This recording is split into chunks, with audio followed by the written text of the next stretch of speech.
All right, and we're back to Shango and Grizz, and we're at what was it, week 10? Yep, week 10. I don't know. All I know is our record 7-1. 7-1, 8. Yep, going into week 10 with the bye, and we're going against the division foe of the day, and that is the New York Giants. Yeah. Last week, Philadelphia Eagles were the division foe du jour. This week, it's New York Giants. So it doesn't matter the record with these guys. It doesn't matter who's playing good or whatever. You bet your money that they're going to bring their best on their field against us.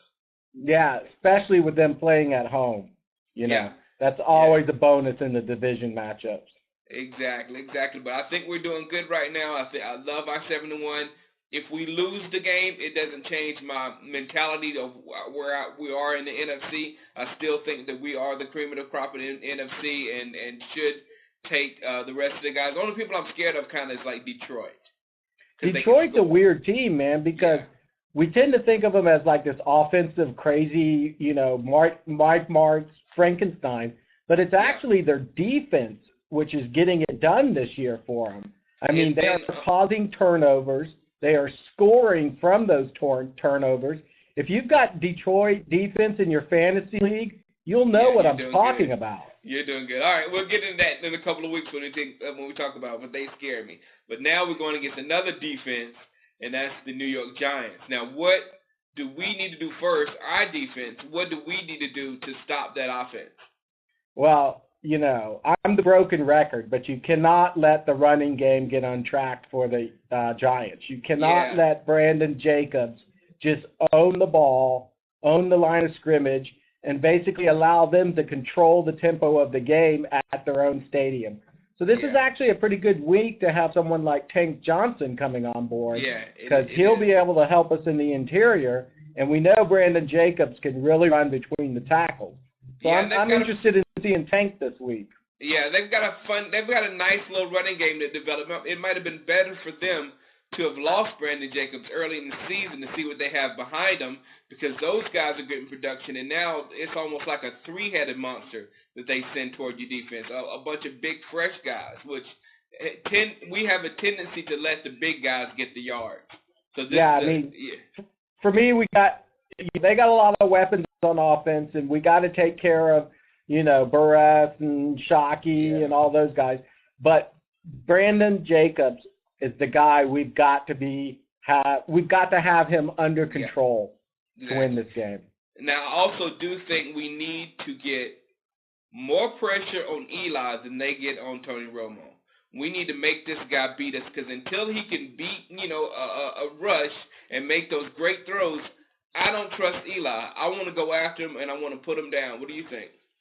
Well, I do. I want to rush Eli. I want to knock him around. He doesn't seem to be like the kind of guy who can deal well with a lot of traffic in his backfield. Right. He's not quite as good as like Romo is in escapability, or like his brother is in just getting the ball out of there and finding the target. Right. But the other thing I'd like to do is be in the lead so that in the fourth quarter we force Eli to be the guy who has to win the game, because I'm not sure he's going to be up to that.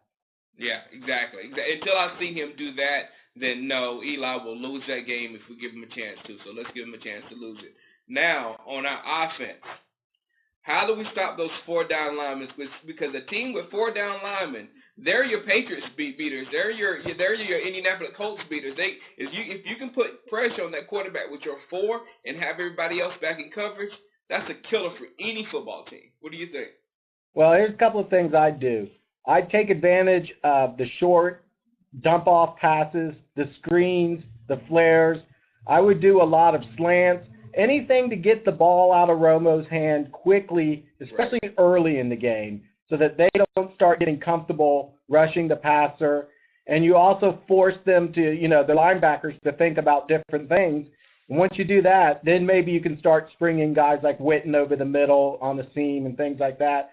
And the second thing I do, if you got like a 3rd and 7 and they're lining up, those four defensive ends, which is a really light in weight defensive line, you might want to think about just plowing it right down the middle on that. Yes, send Barber up the middle of that. Exactly. Right. You just get, you get Garage, you get Leonard Davis, you get Hoyt right behind them, and give it to Barber and see if they can stop the run in that situation. And that might change what they're able to do too. But, basically the line just has to take care of business, and Romo has to be smart about what he's doing. I'm glad they showed up last week. That was a heck of a game last week, but they've got to play better than that this week. And it's just that simple. We're going into the teeth of this division. The games are getting bigger the later they are. So now the offensive line is going to be the key to our success. Period. Yeah, I mean, you want to force them to do something they don't want to do, which is blitz their linebackers. They want to pressure with that front four and leave their linebackers in coverage and handle the run.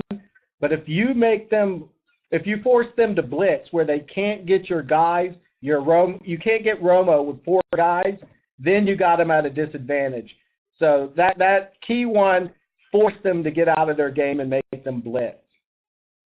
All right. The question of the week, since I'm hoping, and I'm putting a challenge, I think I'm going to make a video about it, but I'm going to put a challenge to our defense to do better than their defense in this game.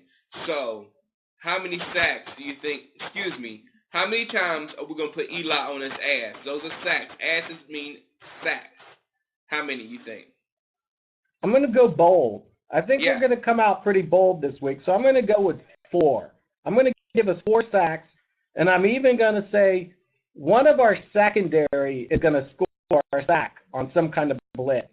So that's my little curveball this week. Okay. I'm going to go 5, and I'm going to go 3 with D. Ware. I think he's got to have a huge game. 3 with D. Ware. We got to use him as a huge weapon. 1 for our boy by himself, Marcus Spears, and 1 either Greg Ellis or the secondary thing I was thinking you were talking about. All right, and if Marcus Spears gets the sack without vulturing it from someone else, I'm down with you, man. Yep. All right, man. All right, I'll see you Monday after the game. Yep, after that big win, and we're 8-1 and leading the NFC, baby. 8-1 and cocky as hell. Got it. All right, man. Peace.